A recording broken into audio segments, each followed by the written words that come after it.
तो फ्रेंड्स नहीं, एक फ्रेंड, सिर्फ एक फ्रेंड से कह रहे हैं फनी भैया। भाई बहुत सारे फ्रेंड्स मत सुन लेना, सिर्फ एक ही फ्रेंड सुनना। हम हो गए हैं तैयार क्योंकि आज है भाई का फिनाले और हम जा रहे हैं उनके फिनाले पर। और भाई हम जो ना इतने सारे सब हो रहे हैं कि बटरफ्लाई बटरफ्लाई सी हो रही है, धक धक हो रही है। और वो जो धक धक है ना, चाहे बीपी नाप के देख लो, हमारा कोई बीपी नाप लो, तो हम ना बहुत ज़्यादा नर्वस हो रहे हैं, हम ज़्यादा बहुत ज़्यादा परेशान हो रहे हैं। अगर इतनी ज़्यादा बीपी की प्रॉब्लम है तो किसी ने हाथ पैर थोड़े ना जोड़े हैं तुम्हारे फिनाले में जाने के लिए, और तुम वहाँ पे फिनाले में जाके कर भी क्या लेती। Hi friends, welcome back to my channel. Channel में न्यू है तो चैनल को सब्सक्राइब कर लें और साथ ही साथ बेल आइकन प्रेस कर लें, जिससे कि मेरी आने वाली वीडियो की नोटिफिकेशंस आपको पहले ही मिल जाएं। तो डब्बा मैडम का व्लॉग आ गया है फिनाले वाला, और भैया बढ़िया से लेंस वेंस लगा के और प्रॉपर हिजाब डाल के, अच्छा सा सूट डाल के, जो कि उनके अकॉर्डिंग बहुत ही अच्छा सा है और हमारे अकॉर्डिंग वो इतना भी अच्छा नहीं था।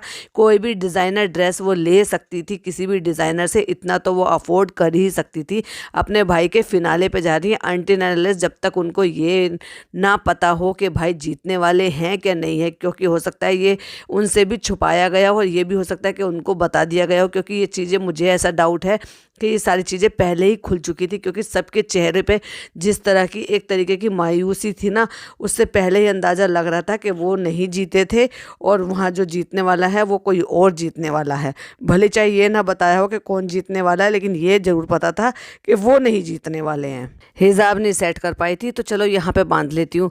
रियली आज पब्लिक को दिखाने के लिए, नेशनल टेलीविज़न पर आने के लिए आप वापस से हिजाबी बन गई। ओह माय गॉड, इतना चेंज ये कैसे आया? अरे रे, टीवी पे आने की है ये सारी तैयारी।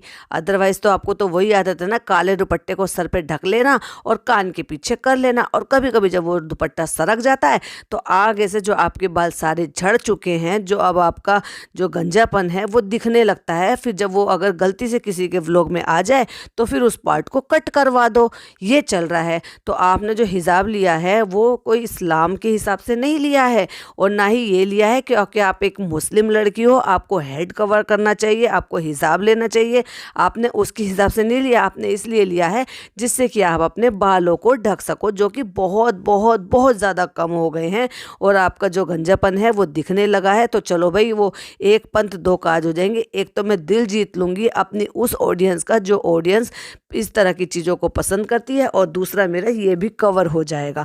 तो दोनों को कवर करते हुए अपनी ज़िंदगी को बड़े आराम से, अपने हिसाब से, कन्वीनियंट के हिसाब से आप गुजर बसर कर रही हो। लेकिन कभी कभी आपको दोहरा सा पड़ जाता है जब आपको ये देख लेती हो कि मुझे किस माहौल में किस हिसाब से करना है। जैसे कि हम शादी की बात कर रहे हैं, जब शादी में गई थी प्रॉपर हिजाब ओढ़ रखा था, लेकिन वैसे नहीं। जब हिजाबी जो होती हैं ना, वो चाहे कॉटन का लें, जॉर्जेट का लें, सॉटन का लें, या किसी भी फैब्रिक का लें, जो कि मौसम के अकॉर्डिंग आपको कंफर्टेबल हो, गर्मी ना लगे। कॉटन के, लीलन के भी आते हैं, उस तरह के भी आप हिजाब कैरी कर सकते हो अगर आपको हेड कवर करना ही है, या फिर हिजाब ही लेना है। एक्चुअल में उसको हिजाब कहते हैं। जिस तरह का दुपट्टा छोटा सा लेकर आप कान के पीछे रख लेती हो ना, और उसको लटका लेती हो आगे को, बस आगे सीना खुला रहे, पीछे से खुला रहे, उसको हिजाब ही नहीं कहते। और हाँ, मुझे तो याद है वो लाइन आपकी, हिजाब का मतलब ये नहीं है कि सर ढक लो और आगे से पीछे से सब खुला रखो और अब मुझे सारा वार्डरोब अपना चेंज करना पड़ेगा, उसी हिसाब के मुझे कपड़े लेने पड़ेंगे। भूल गई? अरे बहन, उस एक काम कर, उस वीडियो को ना हटा दे वहाँ से, क्योंकि बड़ी बेइज्जती होती है। वो इंटरनेट पर पड़ी हुई है ना, तुम्हारे कहे हुए शब्द जो ना, एक एक शब्द लोग उसको उठाते हैं, शॉर्ट बनाते हैं और वीडियोज़ बना रहे हैं। तो उस वीडियो को ना डिलीट कर दे। जितना कमाना था उस वीडियो से तुम कमा चुकी, अब तो तुम सिर्फ उससे गंवा रही हो। अब एक बात बताइए मुझे, यहाँ पे फनी भाई का क्या काम था? भाई तुम जाके अपना बिजनेस देख लेते, घर की देखभाल कर लेते। जब तुम्हें अंदर तो जाना ही नहीं था, तो सिर्फ वैनिटी में बैठने के लिए तुम्हें बुलाया गया था, तुम वैनिटी में बैठने के लिए यहाँ पर आए थे। पहले जो इतनी इंसल्ट हुई थी कि लेकर गए थे, इंट्रोड्यूस नहीं कराया था, जनता के साथ बिठा दिया गया था, वो कम थी जो दोबारा बेइज्जती कराने के लिए वापस से चले गए वहाँ पे। और इस बार तो स्टेज तक जाने का क्या छोड़ो, आपको अंदर भी एंट्री नहीं मिली, वैनिटी में ही बैठी रहे, क्योंकि इनके सामने ही वो लोग निकल कर गए हैं और इनके सामने वो लोग वापस भी आए हैं। एटलीस्ट डब्बा ने आते हुए और जाते हुए स्टेज पर कम से कम शूट तो किया है, कि जब वापस आ रहे हैं तभी भी शूट किया है और जब जा रहे थे तब भी शूट करा है। जनाब ने तो वो भी जहमत नहीं उठाई कि वापस आते हुए कम से कम रिकॉर्ड करते कि उनके एक्सप्रेशन कैसे थे। जैसे इंटरव्यू लेते हैं ना, ऐसे सबके कैमरा मुंह पे मार मार के फनी भाई पूछ रहे हैं अपनी मन की इच्छा पूरी करने के लिए, आपको कैसा लगा, आपको कैसा लगा। पहले अम्मी से पूछा, फिर जो है उनकी जनाब की मदर इन लॉ से पूछा, फिर उनसे पूछा, डब्बा से से पूछा। डब्बा ने कहा भाई की परफॉर्मेंस बहुत अच्छी थी, मेरे से मैंने बोला ऐसे ऐसे बोला। फिर जो है अपने अपने फादर इन लॉ के मुंह पे कैमरा मार के कहा आपने बोला? तो कहते हाँ अच्छा लगा, मैं थोड़ा सा बोला था लेकिन फिर मैं थोड़ा सा इमोशनल हो गया, मेरे को फिर वो आंसू आंसू आने लगे। कहने लगे हाँ हाँ ठीक है कोई बात नहीं कोई बात नहीं, अरे बहुत बड़ी बात है, आपका बेटा यहाँ तक आया है, वो फिनाले तक आया है, बहुत बड़ी बात है। यस, मैं यही बताना चाहती हूँ, आपका बेटा यहाँ तक आया है, फिनाले तक आया है, इतना बड़ा काम किया है। तुमने क्या किया है? तुम उन्हें गर्व फील करा रहे हो, अपने पेरेंट्स को गर्व फील कब कराओगे भाई? या तुम्हें सिर्फ यहाँ वैनिटी बैठने के लिए ही हो? अपने माँ बाप को गर्व फील कराने का तुम्हारे मन में ख्याल नहीं आता? तुम्हें शर्म नहीं आती इस चीज़ के लिए कि तुम्हारे गाँव में, मोहल्ले में, पड़ोस में, यारी दोस्ती में, रिश्तेदारी में या बिरादरी में लोग क्या सोचते होंगे कि वाकई में जो है ना, इसने तो बस पूरी सारी हदें ही पार करके रख दी हैं कि बस कमाने वाली बीवी क्या मिल गई है, सारे काम धंधे सब छोड़ के बीवी के पीछे, बूढ़े माँ बाप को पीछे वहां पे पड़ा हुआ है। वहाँ पे शूट करने के बाद, वैनिटी में सारी चीज़ें शूट होने के बाद, उसके बाद इन्होंने 2 दिन तक व्लॉग ही नहीं बनाया, जिसको बीच में कोई और कपड़े पहनकर, जो कि अब जो लेटेस्ट व्लॉग आया उसमें जो कपड़े पहनने के थे उस टाइम की क्लिपिंग जो है वो ऐड कर दी गई है। और ये बताया गया है कि 2 दिन तक हमने शूट ही नहीं करा क्योंकि रिजल्ट ऐसा आया था, इसलिए हमारा बिल्कुल मन ही नहीं था बनाने का, मन नहीं था, तुम्हें इजाज़त नहीं थी। क्योंकि अगर तुम इजाज़त तुम कर देती, व्लॉग अपलोड कर देती पैसा कमाने के लिए, तो भाई भाभी की डांट सुनने को नहीं मिल जाती, 4 बातें सुनने को नहीं मिल जाता कि हमारे साथ तो ये सारा हो रखा है और तुम जो है अपनी मौज मस्ती, घूमना फिरना, मजाक मस्ती, क्योंकि तुम्हें तो आदत है ना मजाक मस्ती दिखाना, हंसना बोलना दिखाना, यानी कि इस तरह का माहौल दिखाना जैसे कि कुछ हुआ ही नहीं है। तो भाई उन्होंने तो शूट करा नहीं, उन्होंने तो कमाया नहीं, तुम्हें भी नहीं कमाने दिया और तुम्हें भी व्लॉग नहीं बनाने दिए हैं। और फिर आ जाती हैं पब्लिक का शुक्रिया अदा करने के लिए, एटलीस्ट पब्लिक का शुक्रिया अदा करने के लिए कि आपने अपना काम पूरी ईमानदारी से करा था। जीतना तो किसी एक को ही होता है, इतने सारे लोग होते हैं कंपटीशन में, जीतता कोई एक ही होता है, जिसकी किस्मत में होता है वो जीतता है। लेकिन आपने दिल खोल खोल के वोट किए हैं, दिल खोल खोल के भी वोट किए हैं, आपने अपनी जेब खोल खोल के भी वोट करवाए हैं। क्योंकि जैसे कि हमें NF के व्लॉग से पता चला था कि जितने भी फ़नी के दोस्त हैं उनको पैसे दिए गए थे वोट कराने के लिए, फ़ोन खरीदने के लिए, नंबर खरीदने के लिए और बैठ के वोटिंग करने के लिए। तो देखो भाई, धांधलेबाजी काम नहीं आती है, ईमानदारी से किया गया काम ही सक्सेसफुल होता है। इस बात का तो आप शायद आपको रियलाइज़ हो ही गया होगा, और नहीं हुआ है तो भाई हम कुछ नहीं कर सकते। चलो भाई, रोना धोना ये सब खत्म हुआ, कट टू अगले सीन में आ जाते हैं। फिर इंजॉय वाली लाइफ को इंजॉय करते हैं और अगला दिन हो जाता है। और ये मैंने पहनी अपनी पसंदीदा आउटफिट। पहले मैंने सोचा था कि थोड़ी सी पतली हो जाऊंगी तब इसको पहनूंगी, लेकिन मैंने सोचा चलो पतली वतली तो बाद में होती रहूंगी, पहले पहन ही लेते हैं। ये थी हमारी मैडम की थिंकिंग। तो कहते हैं नहीं नहीं, सब कह तो रहे हैं पतली हो गई, अम्मी कह रही हैं, पापा कह रहे हैं, डॉटर खाला कह रही हैं, अम्मा कह रही है, सब कह रहे हैं। तो कहते हैं अपने तो सब कहते ही हैं। हाँ भाई, वो बिल्कुल सही है, अपने तो सब कहते ही हैं, एक्चुअल में जो पब्लिक कह रही है ना उस पर ध्यान दो। और फिर आ जाते हैं नीचे की तरफ के, अब हम जा रहे हैं घूमने के लिए, और जूते दिखाकर कहते हैं कि ये इतनान के कि इतना तो कोई अपने मुंह को भी नहीं साफ रखता होगा जितना ये जूतों को साफ रखते हैं। भाई उसको पता है कि 7-8, 8-8, 9-9, 10-10 हज़ार रुपए के जूते मिलते हैं, तो उसको ये नहीं पता होगा कि मैं किस तरह से रखूं। और सीख भी तो अपने भाई से रहा है ना, जैसे उन्होंने जूतों का कलेक्शन बना रखा है ना, वैसे ही इन्होंने भी जूतों का कलेक्शन बना रखा है। फ्रेंड्स, बुरा लगता है हम पिज़्ज़ा को लेके नहीं जाते, लेकिन उसके एग्ज़ाम ओवर हो जाएंगे उसके बाद जाएंगे। जब एक बात बताओ, बच्चे दोनों बराबर के, एक के एग्ज़ाम हो गए हैं, एक के एग्ज़ाम नहीं हुए हैं, तो एक बात बताइए, आपको इसी टाइम पे जाना ज़रूरी है? उसके एग्ज़ाम हो जाए उसके बाद चले जाना। फिर ऐसा क्या होता है, बच्चों का ध्यान भटकता है, पढ़ाई में मन नहीं लगता है, फिर उनका मन वहाँ पर करता है जाने के लिए। जिस तरह की तुमने परवरिश और माहौल दिया है ना, इन बच्चों का तो ऐसा ही होता होगा। वो कोई और ही बच्चे होते होंगे जिनको वाकई अपनी प्रायोरिटी, फर्स्ट प्रायोरिटी अपनी पढ़ाई की नज़र आती है। जैसे कि वो लड़की है ना सारा, उसको अगर आप ये कहोगी भी ना कि तुम चलो हमारे साथ, तो वो पहले कहेगी कि नहीं आप चले जाओ, मुझे पहले अपनी पढ़ाई करनी है। तो वो तो ऐसी है क्योंकि उसके माँ बाप ने ऐसी परवरिश दी है। लेकिन तुम लोगों ने ऐसी परवरिश दी है कि वो तो उसका दिमाग जो ना फिर वहीं के वहीं लगा रहेगा। जैसे कि तुम कह भी रही थी कि कभी तारक मेहता चला लेती है, कभी कुछ और चला लेती है यूट्यूब पे, तो इनका दिमाग, ध्यान जो है ना वो भटका हुआ दिमाग है इनका। पढ़ाई में वो उतना है ही नहीं, ना ही इतनी डेडिकेशन है उनको पढ़ाई में। तो ऐसे टाइम पे जब तुम्हें पता है कि इन बच्चों की आदत ऐसी है, तो तुम्हें जो है मुंह उठा के बाहर जाना इतना ज़्यादा ज़रूरी था, इतना इम्पोर्टेंट था? आप कुछ दिन ना ही जाती। मॉल आ गए हैं भैया, फ़ोटो खिंचवाने के लिए लोग इतने स्वीट हो गए हैं कि वॉशरूम जा रहे हैं, हम फ़ोटो खिंचवा रहे हैं तो वो रुक जाते हैं कि चलो भैया तुम अपने फ़ोटो खींच लो। मतलब मॉल जो गए हैं सिर्फ फ़ोटो खींचने के लिए गए हैं। देख रहे हो उनकी आदत, सिर्फ फ़ोटो खींचने के लिए। और उसके बाद कहाँ घूमने गई हैं? चौपाटी पर। और ये देखो दिन से निकले थे और चौपाटी घूमते घूमते रात हो गई है।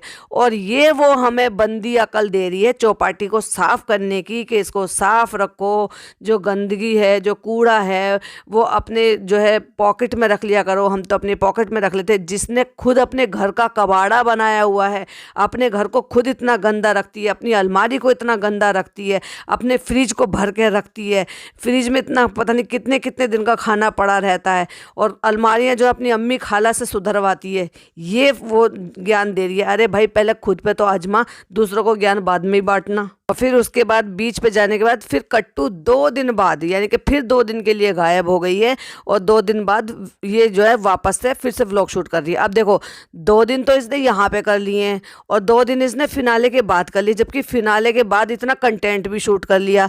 तो ये वो झूठ बोल रही है कि हमने शूट नहीं करा था, ये पहले का ही शूटेड होगा। बाहर जा रही है, घूम रही है, फिर रही है, सब कुछ कर रही है, लेकिन व्लॉग में ये दिखाने के लिए कि भाई भाभी देखेंगे तो उनको ये ना लगे कि हमारे साथ ऐसा हुआ और इसको व्लॉगिंग की पड़ी हुई है। तो एक बात बताइए, 2 दिन का तो इसने यहाँ से गैप मारा और 2 दिन का इसने वहाँ पे गैप मारा।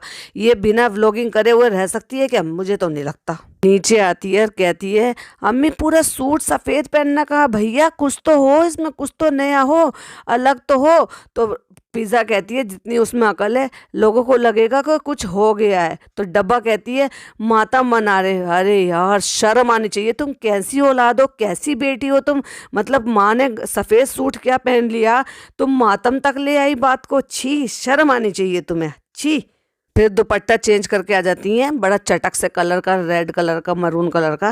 फिर कहती हैं ये दुपट्टा कहाँ से आया? तो कहती है दुपट्टा तुम्हारा है, इसका सूट पुराना हो गया था, सूट हमने दे दिया है और हमने दुपट्टा रख लिया है। मतलब जानबूझ के कहलवाया गया था पूछने के लिए कि दुपट्टा किसका है, ताकि ये ना हो कि मैं अगर कह दूँ मेरा है या किसी और का तो डब्बा फट से बोल दे कि ये तो मेरा दुपट्टा है।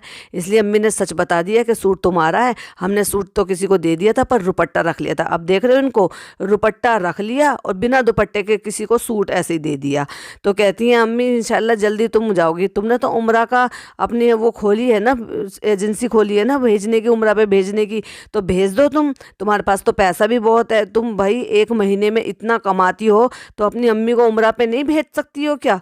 अभी तो ये बच्चे के पेपर हो गए हैं तो कम से कम 10-12 दिन 15 दिन की तो छुट्टी भी हो जाएगी उसकी बड़े आराम से। तो भेजो नान को इसके साथ, भेजो अपनी अम्मी को उम्रा करने के लिए, 2 जने चले जाएंगे, उम्रा करके आ जाएंगे। पर ये है ना कि नियत नहीं है ना, और बार बार ये जताती रहती हो नहीं सब जाएंगे, सबका एक साथ जाना होगा नहीं, अम्मी को अकेले भेजोगी नहीं। ये क्या है अम्मी, ये मत दिखाओ। और वो क्या था पता है? पॉटली थी कपड़े की, जो डब्बा ने धुलने के लिए पिछले व्लॉग में दी थी ना, वो धो के तय बना के वो पॉटली में बांध कर लेकर आई हैं अम्मी। तो कह रही पिछली वीडियो में हमने कपड़े धोने के लिए दे दिए थे, लोगों ने इतना सुनाया था हमें अम्मी और इतना बोला था तो हम नहीं देंगे अब तुम्हें कपड़े धोने के लिए। तो अम्मी से ये कहलवाने के लिए, क्योंकि कट लगे हुए हैं तो सारी स्क्रिप्ट बताई जाती है अम्मी को, क्या बोलना है, कैसे बोलना है, कितना तोल मोल के बोलना है। तो कहती नहीं हमें अच्छा लगता है कपड़े धोने के लिए, नहीं तुम हमें दो, हम धो देंगे तुम्हारे कपड़े। मतलब कहने का ये है कि सचमुच में रियली इतनी इनोसेंट है अम्मी। नहीं भाई वो अम्मी ने नहीं धोए हैं, मैं बार बार कह रही हूँ ना, वो डॉक्टर खाला ने कपड़े धोए हैं। क्योंकि अम्मी को आपको लगता है कि अम्मी काम करेंगी? जो अम्मी अपनी आई हुई बेटी जो ससुराल से आई है, जो बहन आई है इतने दिनों में, जो अम्मी आई है उनकी खुद इतने दिनों में, और उन्होंने घर में कदम रखा और बेटी ने कहा अम्मी चाय पिला दो, और अम्मी चाय पिलाने के लिए कहती हैं हम थक गए हैं अभी फ्रूट्स खा लो क्योंकि आज हेल्पर नहीं आई है। तो वो अम्मी जो है वो चाय बनाएंगी? वो अम्मी जो चाय नहीं बना सकती अपनी बेटी की ससुराल से आई हुई बेटी के लिए, वो अम्मी उनके कपड़े धोएंगी? वो सीधा कहेंगी नहीं शालू हम नहीं धोएंगे, खुद धो, नहीं तो बेटी खाला धोएगी, हमारी बस की नहीं है धोना। तो वो किसने धोए हैं? जो डॉटर खाला छील छील कर संतरे खिला रही है ना, उसी ने कपड़े धोए हैं, क्योंकि उस काम के लिए तो उनको रख रखा है। ये उनके बच्चों को पाल रहे हैं, उनके बच्चों पे इतना खर्चा कर रहे हैं, उनके स्कूल का सब उठा रहे हैं, सब चीज़ सारी ज़रूरत पूरी कर रहे हैं। तो डॉटर खाला का तो ये एक तरीके से समझ लो कि वो फ़र्ज़ समझती हैं इनके लिए सारे काम करना। तो वो जो कपड़े हैं वो इस गलतफहमी में मत रहिएगा कि अम्मी ने धोए हैं, वो डॉटर खाला ने धोए हैं, लेकिन कहलवाने के लिए और अच्छा बताने के लिए, जिससे कि लोग इससे भी ज़्यादा क्रिटिसाइज़ करेंगे। अगर ये हो जाएगा, ये पता चल जाएगा कि डॉटर खाला ने धोए हैं, तो अम्मी से कहलवा दे, कह रही नहीं भैया हम वॉशिंग मशीन खरीद लेंगे और हम कपड़े धोना सीख लेंगे और हम अम्मी के भी धो देंगे। तुम अम्मी के कपड़े धोगी? तुम अम्मी से धुलवाती हो, तुम क्या ही अम्मी के कपड़े धोगी? तुम्हारे लिए वॉशिंग मशीन खरीदना ऐसे है छींकने के बराबर में। एक बार छींको आराम से वॉशिंग मशीन आ जाएगी। वो तो जो मिडिल क्लास लोग होते हैं, लोअर क्लास लोग होते हैं ना, उनको भी सोचना पड़ता है कि 20 से 15 हज़ार रुपये के से बीच की कोई वॉशिंग मशीन हमें लेनी है, तो उसके लिए भी उनको जुगाड़ लगाना पड़ता है कि कैसे करके हम वॉशिंग मशीन लें। तुम्हारे लिए तो बहुत ही मामूली सी है। जब तुम 1.5 लाख, 2.5 लाख के फ़ोन एक चुटकियों में ख़रीद लेती हो, जो 5-5, 6-6 हज़ार रुपये का फोकट में खाना एक दिन में उड़ा कर आ जाती हो, तो उनके लिए क्या ही इतना भारी है वॉशिंग मशीन लेना? खरीद लो और खुद से अपने कपड़े धो ना। क्यों अपनी खाला से बेचारे से धुलवाती हो? उनके घुटने की भी तकलीफ़ है। और कहती है हम इसलिए अम्मी को दे देते हैं धोने के लिए, जिससे कि अम्मी के हाथ पैर चलते रहने चाहिए। ठीक है, अम्मी के हाथ पैर चलते रहने चाहिए, और तुम्हारे हाथ पैर ना चलें, तुम जाम कर लो, एक काम कर लो, तुम अपने हाथ पैरों को ना बांध दो, तुम अपने मत चलाओ, अम्मी के चलने दो, क्योंकि अम्मी की तो चलने, हाथ पैर चलने की उम्र है, और तुम्हारी तो उम्र निकल गई है हाथ पैर चलने के लिए। तो वही वाली बात है ना। कहती है हम इतने सक्षम हैं, हम इतने जो है ना अम्मी के लिए फुल टाइम हेल्पर रख सकते हैं, लेकिन हम इसलिए तो नहीं रख सकते कि हम अपनी अम्मी के लिए इतना नहीं कर सकते। हम कर सकते हैं, लेकिन अम्मी के हाथ पैर चलते रहने चाहिए, क्योंकि वो कर लेती हैं तो अम्मी भी रटे रटाए जो है वो सारे डायलॉग जो उनको दे दिए गए थे स्क्रिप्ट में, वो भी बोल देती हैं कि नहीं हमारे हाथ पैर चलते रहने चाहिए, इसलिए हम अपना काम खुद कर लेते हैं और हमें अच्छा लगता है इसके कपड़े धोना। नहीं तुम हमें कपड़े दो, हम तुम्हें धो के दे देंगे। अम्मी तसल्ली देते हुए कहती हैं अपनी उम्र के लिहाज से तुम बहुत काम करती हो। Oh my God, really? मेरी बेटी 17 साल की है, और 17 एकम 17, 17 दूनी 34, ये डबल है। और मेरी बेटी इतने सारे काम कर लेती है। घर में क्या, लॉकडाउन में झाड़ू पोछा लगाना था जब मेड नहीं आ रही थी, खाना बनाना हो, चाहे फिर वॉशिंग मशीन लगा के कपड़े धोने हो, चाहे फिर वो प्रेस करने हो, या और भी घर के अलग अलग काम करने हो। जैसे आजकल मैं डाइट का खाना खा रही हूँ, तो वो डाइट का खाना भी प्रिपेयर करती है। इतने सारे काम कर लेती है। इससे आधी उम्र होने के बाद और कॉलेज भी जाती है, और अभी जैसे मेरी तबीयत ख़राब है तो मेरी भी देखभाल कर रही है, इतने सारे काम कर लेती है। तो सोच के देखो, इतनी उम्र में ये इतने कर रही है, और उनकी अम्मी 34 साल की उम्र में उससे ही कह रही है कि नहीं अपनी उम्र के हिसाब से तुम बहुत काम कर लेते, सिर्फ कैमरा उठाना काम होता है क्या? हाँ हाँ हाँ, क्योंकि उसी से तो पैसे आते ना। सही कह रही हैं अम्मी, आप बहुत काम करती है, कैमरा उठाना, शूट करना, और उसमें बच्चे जैसी आवाज़ निकालना और बच्चों जैसी हरकतें कर दिखाना। सच में अम्मी आप सही कह रही हैं, और खुद ही कह रही हैं नहीं अम्मी ऐसे मत कहो, लोग क्या कहेंगे, इतनी बुढ़ी हो गई है। तो मतलब मानती हो ना, एक्सेप्ट करती हो ना कि तुम बुढ़ी होती जा रही हो, मतलब बूढ़ी इतनी हो गई हो कि 34 साल की उम्र हो गई है, तो चलो तुमने एक्सेप्ट तो करा। भाई पॉइंट तो बहुत सारे हैं, अभी मुझे बहुत सारे पॉइंट्स लेने बाकी हैं, लेकिन मैं वो नेक्स्ट वीडियो में कवर करूँगी। वीडियो ज़्यादा बड़ी ना हो जाए, और मेरे प्यारे प्यारे से जो सब्सक्राइबर हैं वो बोर ना हो जाए, इसलिए बहुत ज़्यादा बड़ी नहीं बनाते। इसको हम यहीं एंड करते हैं। वीडियो पसंद आए तो लाइक शेयर कीजिएगा, और आगे के जो पॉइंट्स अभी बाकी हैं उनको देखना बिल्कुल मिस मत कीजिएगा। मिलती हूँ नेक्स्ट वीडियो में। टिल देन बाय बाय, अल्लाह हाफिज़, टेक केयर।